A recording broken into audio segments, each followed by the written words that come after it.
Olá, eu sou a Mariana Kupfer, mãe e apresentadora do Amar, meu programa no YouTube, que conta histórias de pessoas incríveis que vivem a maternidade com muita força e amor.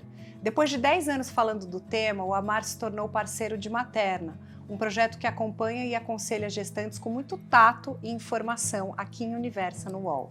Materna criou uma série de reportagens e uma newsletter semanal.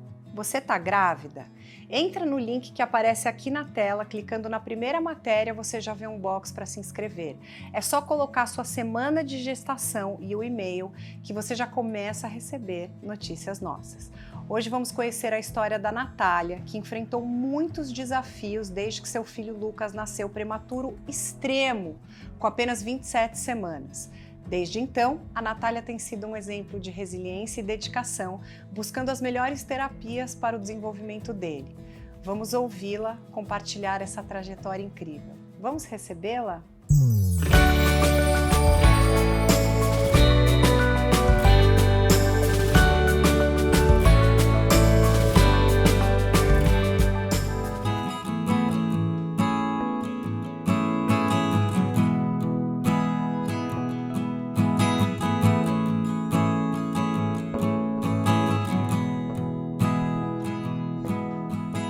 Natália, obrigada por ter vindo ao programa.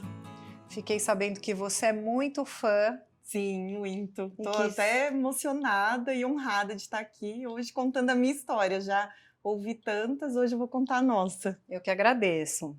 Você pode contar como é que foi o início da tua jornada com o Lucas e o impacto do seu nascimento tão prematuro? Bom, foi um susto, eu acredito, como todo nascimento prematuro, e para mim, principalmente porque eu não tinha nenhuma complicação na gravidez, nada que levasse a um parto prematuro, então foi totalmente assim inesperado. Eu estava indo me deitar, fui tomar um banho e vi um corrimento com sangue. Falei com a minha obstetra, ela com toda a tranquilidade falou, não, passa em atendimento aí na sua cidade mesmo, que não era o local planejado, com a médica planejada, só para garantir que não seja nada grave. E eu cheguei, a médica me examinou, ficou em silêncio, o que já começou a me assustar. Depois que eu sentei, ela falou, olha, eu vou ligar para a UTI NEL para saber se tem uma vaga, o seu filho está nascendo, eu estou sentindo a sua bolsa, ele precisa nascer nesse momento, não se mexa, eu vou chamar uma cadeira de roda. Eu fui vestir a roupa e saí com a chave do carro, eu moro numa cidade pequena, então Onde eu falei, mora? em Indaiatuba, interior de São Paulo. E você foi no pronto-socorro local? Sim, dirigindo, sozinha. Com quantas semanas de gravidez? 27 semanas. Então, para quem é leigo ou não sabe, o previsto de uma gestação é 38 a 42 semanas. Exatamente, então foi de 10 a 13 semanas antes. Meu Deus, e aí ela falou, vou ver se tem uma vaga na UTI. Sim, e eu falei, não, ele não vai nascer aqui, a minha médica, meu marido estava em Minas Gerais, eu estava sozinha, eu me mudei para Indaiatuba a trabalho, então eu não tenho família lá. E ela falou, não tem tempo, falou, a gente pode chamar uma ambulância, mas o seu filho pode nascer na ambulância, e aí a gente não consegue garantir nada, porque não tem o suporte que ele pode precisar ao nascer. E aí eu fui para o centro cirúrgico, gélido, para uma cesárea de urgência. Eu tenho já um filho, Benício, de 9 anos, que nasceu de parto normal, totalmente diferente. E assim foi. Eu fui pedindo só que ele nascesse bem, porque como a médica disse, eu falei, doutora, tá tudo bem, como vai ser? Ele vai nascer agora, é muito pequeno, ainda não tá pronto. Ela falou, olha, perante a medicina é um bebê viável. A gente vai fazer o possível. Mas espera um pouquinho, até essas 27 semanas a sua gestação estava correndo bem? Eu tive um problema no começo da gestação, um pequeno descolamento de placenta, que eu já tinha tido na minha outra gestação, mas que depois normalizou. O primeiro trimestre, então, eu fiz repouso, e aí todo mundo lidando assim como, não, normal, pode acontecer, e normalizou. Aí no segundo trimestre que eu falei, não, agora eu vou começar a curtir a gravidez, fazer chá, fazer fotos, ele nasceu. Mas até, fora esse descolamento, o teu pré-natal, tudo correndo bem? Tudo correndo bem, eu não tinha e não tenho nenhum problema de saúde, nenhuma questão de saúde que justifique um parto prematuro. Tanto é que atribuíram a uma infecção de urina, que colheram ali no momento do parto, que eu dei entrada no hospital na quarta noite. Na sexta, antes, eu já havia feito um exame de urina de rotina e não tinha dado nada. Na quarta, começou, assim, alguns dias ali antes, começou essa infecção que evoluiu para o parto prematuro, que disseram que é natural do corpo, quando percebe um processo infeccioso, expelir o bebê. O Lucas passou por muitas cirurgias e longos, foram 9 meses de UTI? 7 meses, 205 de dias, para ser mais precisa. 205 dias é dia. Aí arredondando 7 meses. Como é que foi para você, como mãe, lidar com esses momentos angustiantes e a esperança que ele poderia superar tudo isso? Foi muito difícil. Eu me lembro, assim, os primeiros dias, eu achei que eu não fosse aguentar, assim. Tinha momentos que eu falava, não, qualquer hora eu vou ter uma crise, alguma coisa, e eu não vou sobreviver a tudo isso, porque dói. Era uma dor clínica, assim, uma dor no corpo. Os primeiros dias, o Lucas nasceu bem, ele chorou, respirou, ele não foi entubado, que estava até fora, né, do esperado. Que peso ele nasceu, Natália? 1,290, ele Então, nasceu muito bem para a idade gestacional. Nasceu, porque a gente entrevistou uma mãe que o bebê nasceu com 500 gramas. Nossa, nasceu, sim. Ela falou que era o tamanho de uma caixa de sapato infantil. Sim. Então, os bebês geralmente nascem com 3 quilos e pouco, ele nasceu realmente, mostra aqui com a mão, mais ou menos. Assim, ele era comprido, mas era bem magrinho, aquela pele assim, que é fininha, quase transparente, aí você olha, você não enxerga, sabe? E aquela lanugem ainda que tem, aqueles pelinhos de quando eles estão na barriga, né? Porém, apesar de tudo isso, ele nasceu bem. Mas com 12 dias de vida, ele pegou uma infecção hospitalar, que é um dos grandes riscos de um bebê que nasce prematuro. Que pode causar óbito. Exatamente. Então, como foram esses 7 meses de UTI, Natália? Como foram os altos e baixos? O que ele teve que fazer de procedimento? Bom, o Lucas, ele fez 5 cirurgias neurológicas, porque com essa infecção que foi generalizada e atingiu a cabecinha dele, ele teve como uma das sequelas a hidrocefalia, que é a incapacidade do próprio cérebro drenar o líquor, então ele acumula e tem esse crescimento do perímetro cefálico, que pode levar a óbito por comprimir o tronco cerebral. Ele fez 5 cirurgias, das quais 2 não deram certo. 5 cirurgias num bebê prematuro, minha gente. Vocês têm ideia? Com anestesia? Sim, anestesia geral, entubado. Isso ele já havia sido entubado pela própria infecção. O Lucas, no total, né, foram 7 meses, 5 internações, porque a gente saía e voltava, e 75 dias entubado no total, entre uma intubação e outra. 75 dias entubado, é muita coisa. E aí é muito sedativo, muita droga forte, então depois sair disso tudo, passar pela abstinência é muito difícil também. E ele fez essas cirurgias, 2 não deram certo, aí a gente teve uma alta paliativa praticamente, disseram que o caso dele era incompatível com a vida e que nada poderia ser feito cirurgicamente falando e que a gente poderia ir para casa. O Lucas aqui hoje, né, não fisicamente na minha casa, mas Lucas prova que diagnóstico não é destino, Exatamente, né? É a minha frase da vida hoje em dia. Você sabe que muitas mães que vêm ao programa, Natália, contam que quando enfrentam uma situação muito difícil, ou no nascimento, ou um óbito, ou uma síndrome, ou um bebê atípico, falam que assim, o bebê é muito catalisador, né? Ele une ou separa os casais. E aqui no programa ao longo de 10 anos eu já vi muitos casais que o marido abandonou, que se separaram, que a mãe segurou a barra sozinha. Quando você e o Fábio, seu marido, souberam que iriam enfrentar esse desafio, como é que foi para vocês como casal? Eu também já tinha visto muito sobre isso e eu tenho, né, felizmente com a gente foi a união. Uniu muito a gente, eu descobri um Fábio que eu não conhecia, assim como ele também, acredito que descobriu uma Natália que ele não conhecia, e isso trouxe muita força, muita união pra gente como casal. Hoje eu não me imagino sem ele e ele não se imagina sem mim, e muito mais do que antes. Você mencionou um sentimento de culpa por ter tido um parto prematuro, né? Como é que a gente lida com esse sentimento? Nasce uma mãe, nasce uma culpa. Exatamente. O Lucas é seu segundo filho, né? Então, como é que você lidou com esse sentimento, né? O que você diria também para outras mães que enfrentam essa situação? Eu senti muita culpa, eu fiquei às vezes eu criava situações para atribuir tudo isso a mim. É como se eu precisasse me culpar. Depois eu comecei a buscar informação e entender que não estava no meu controle, Claro. que não tinha nada que eu pudesse fazer se não pensar no futuro. O passado não tinha como mudar. E eu poderia, talvez, mudar o futuro, melhorar o futuro dele, as condições de vida, trazer qualidade de vida. E é isso que eu falo para todas as mães, até que me procuram, é isso, olhar para o futuro. O que passou, passou. Não é culpa nossa, são coisas que acontecem e a gente vê muito, infelizmente, é uma condição do corpo humano, mas que a gente tem controle sobre o futuro. O futuro a gente pode mudar, o passado não. Concordo. O que você diria para outras mães que estão enfrentando uma situação como a que você passou lá atrás, quando você ficou 7 meses sendo uma mãe de UTI? Eu diria que tudo passa. Não tem dor que dure para sempre, a alegria também passa. As coisas vão melhorar, as coisas vão se ajeitar.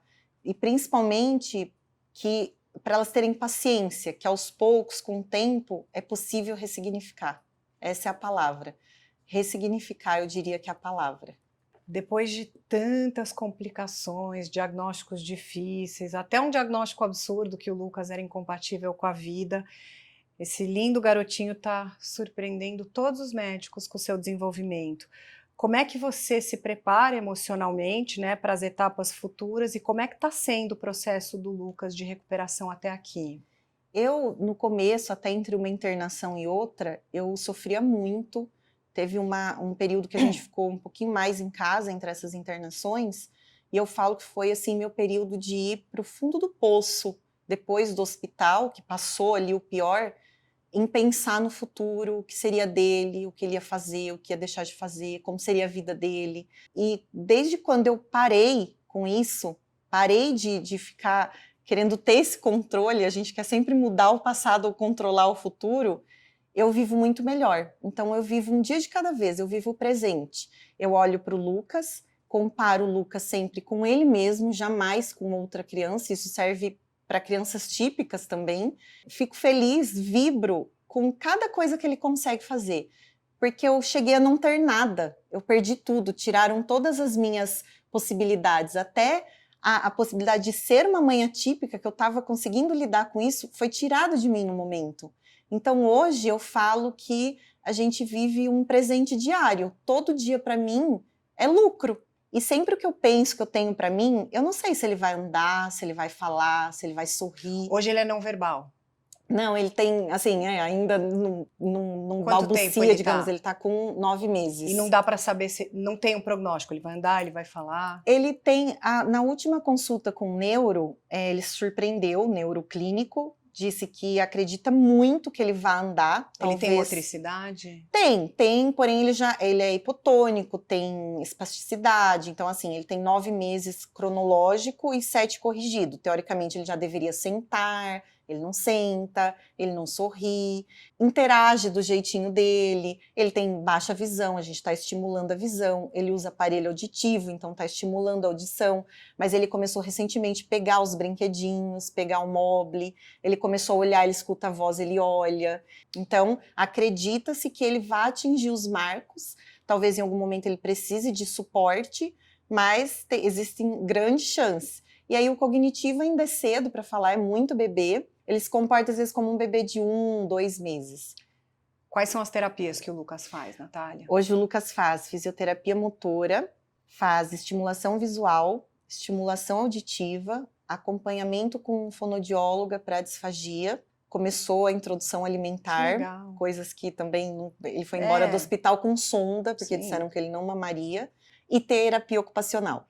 Você consegue encarar uma dessas terapias, às vezes como diversão e prazer? Porque veio uma mãe de uma criança atípica aqui num dos últimos programas e ela falou, eu me peguei nas terapias como uma profissional, uma professora, e esqueci que meu filho também precisa se divertir. Sim. Você percebe que às vezes há um pouco de diversão nessas terapias ou é só uma coisa muito clínica, muito técnica? Não, hoje eu vejo, eu vejo como uma diversão, porque, como eu disse, já me tiraram tudo. Então, ver ele ali tentando levantar a cabecinha, tentando reagir aos estímulos, para mim é algo assim, às vezes eu não acredito que eu estou vivendo aquilo. Óbvio, ainda é o começo, o Lucas é uma criança que talvez precise de terapias para o resto da vida. Então não sei como vai ser ao longo do tempo. Eu falo que quando a gente vira mãe, a gente aprende que a gente não está mais no controle de nada, né? Nem do nosso tempo. Exatamente. Então, eu fico tentando administrar, eu tenho uma filha adolescente agora, né? Aí, outro dia ela falou para mim, não, porque e se amanhã, só que eu falei, vamos administrar o problema de hoje, hoje. Amanhã, a gente vê o que a gente vai fazer amanhã. E isso, para mim, também foi um exercício de sabedoria e paciência. Agora, você aqui falando, imagino que você esteja administrando e organizando essa paciência, porque ele que vai determinar e ditar o ritmo dele, né? Você não vai poder, não, porque os marcos motores, porque vai sentar com 7 meses, vai engatinhar com 10. Eu nem penso nisso. Deve ser um exercício para você também administrar a sua paciência e ansiedade nessa fase, né? Sim, eu sofri muito no começo. Eu consegui de verdade, fico muito feliz por isso, eu consegui ressignificar. Eu parei de olhar para as outras crianças, parei de pensar no si e comecei a viver um dia de cada vez, o hoje. E tá ali, curtir com ele, ser feliz com esses momentos. Quando dá, eu procuro sempre organizar alguma coisa. Por exemplo, nas férias as crianças vieram junto. É isso que eu queria falar com você. Como é que a chegada do Lucas impactou a dinâmica familiar com o Benício, teu filho de 9, né? Sim. E você tem uma enteada de 10. Isso. Então, como é que foi administrar, né? Porque você se dividiu 7 meses entre uma UTI e ainda tem um filho que demanda. Sim. E como que foi a chegada daí? Foi bem complexo. É aquela questão do filho idealizado que a gente precisa tirar assim da cabeça, também serve para o irmão idealizado. Então eles queriam um irmão que viesse para casa, que depois de um tempo ia estar interagindo com eles, e isso não aconteceu. O irmão veio para casa nessa primeira alta paliativa, bem debilitado, com um perímetro cefálico bem grande para o tamanho dele, muito magrinho, ainda com sonda, e era enfermeiro, médico, TO. E, além disso, as necessidades deles, que por muitas vezes teve que ser colocado em segundo plano. Porque tinha um irmão que demandava atenção, cuidado. Né? Foi muito difícil, ainda hoje tem, né, os vestígios disso. É um que na escola comece mal, a outra que começa a ficar com medo de dormir sozinha. E são crianças, a gente vai administrando. É procurar encontrar aspectos positivos, mesmo na dor, mesmo nas dificuldades. Então, o que eu trouxe de aspecto positivo para eles é de educá-los para isso, de entender o que é a criança típica, a criança deficiente, que nesses últimos meses foram raras às vezes, em família, todo mundo junto, se não era eu, era o Fábio que estava na UTI, eu trago para eles isso, de valorizar aqueles momentos, porque a gente não conhece o amanhã, a gente não sabe se vai estar todo mundo ali junto. Claro. Ó, eu vou até ler para não errar. Ao todo, foram 7 meses de UTI, certo? 5 internações, certo? Sim. 5 cirurgias neurológicas. Sim. 75 dias entubado e muitas despedidas que, felizmente, não precisaram acontecer. Não. Qual foi o momento mais difícil dessa jornada para você? O Lucas ficou mal muitas vezes e a gente sabia dos riscos. Só que muitas dessas vezes foi tratado com uma naturalidade, assim, a ponto, né, de dizerem, não, vou colocar ele no colo de vocês hoje, pode ficar o pai e a mãe que normalmente tem que revezar, para vocês ficarem com ele, porque a gente não sabe o dia de amanhã. E teve momentos que eu cheguei a dizer para ele, falar, filho, a mamãe te ama, a mamãe tem muito orgulho de você, do que você fez até aqui, mas se for sua hora, se você estiver cansado, pode ir, a mamãe vai conseguir superar. E essas vezes foram difíceis, mas para mim, porque aconteceu com naturalidade, então foi difícil, mas para mim, o momento mais difícil foi quando depois de uma cirurgia, o primeiro neuro que tentou ajustar ali a cabecinha dele, quando ele veio e disse assim, sabe, eu acho que existem formas de falar certas coisas. E eu fico me perguntando quantas mães, quantos pais escutam assim, diagnóstico, prognóstico, de uma forma totalmente desumana.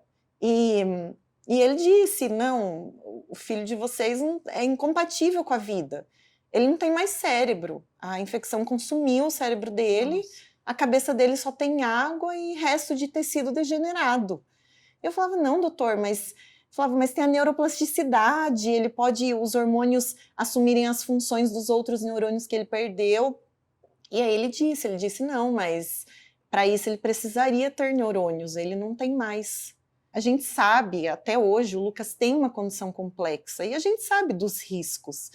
Só que o dia mais difícil para mim foi o dia que não souberam me falar, não souberam me passar essa informação, olhando para uma mãe que estava prestes a perder um filho. Claro, faltou sensibilidade, né? E qual foi o momento mais emocionante ou gratificante, Nath?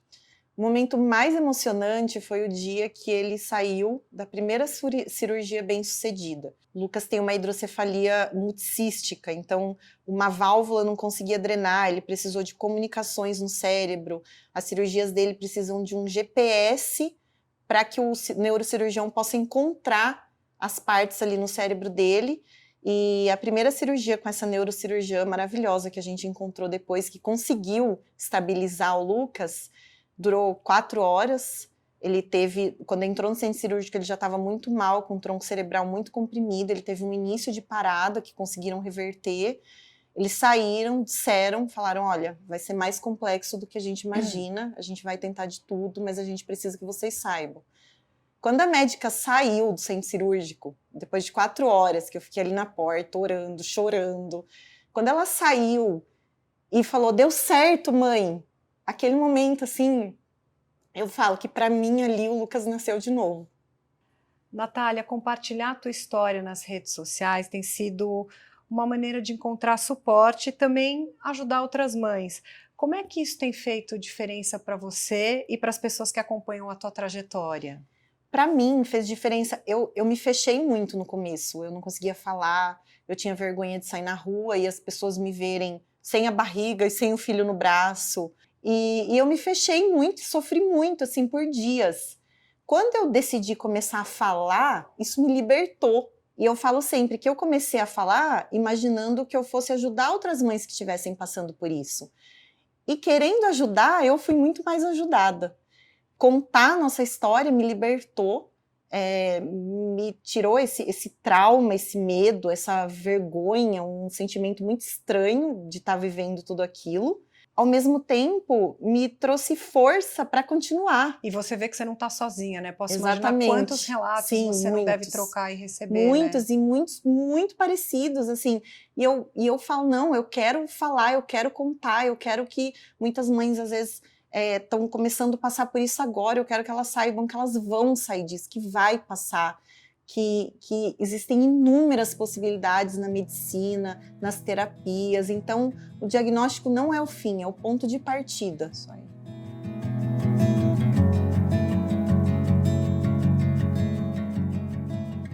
Como é que foi sua relação com o sono durante essas 27 semanas da gestação? Você dormiu muito ou pouco? Péssima, pouco. Algum incômodo ou mudança no corpo te deixou surpresa, como inchaço ou gases? Sim, inchaço, muito inchaço. E a libido mudou muito durante a gravidez? Subir e cair sem aviso? Muito péssima. Uma tristeza. Desesperador. O que te deixou mais ansiosa? Aquele umbigo meio começando a ficar triste, caído, ou o nariz que vai inchando? Nenhum dos dois, porque eu não tive muito, mas foi o peso, muito ganho de peso. Natália, obrigada por ter vindo dividir seu relato aqui. Acho que muitas mães que estão vivendo algo parecido, tiveram filhos prematuros extremos, acho que quando ouvem um relato como o teu, se sentem acolhidas de certa forma. Boa sorte aí para sua família, que o Lucas se desenvolva e cresça cada vez mais saudável. Obrigada. Obrigada mesmo. Eu que agradeço a oportunidade e com certeza é isso, eu quero poder transformar essa dor, eu sempre falo, transformar a minha dor em propósito. E hoje o meu propósito é ajudar outras mães que passam por isso para tentar, de certa forma, trazer uma leveza. Que lindo. Não se esqueça de acompanhar esse e outros conteúdos aqui no Materna, no Universa, no UOL. Eu tô te esperando no próximo programa. Tchau!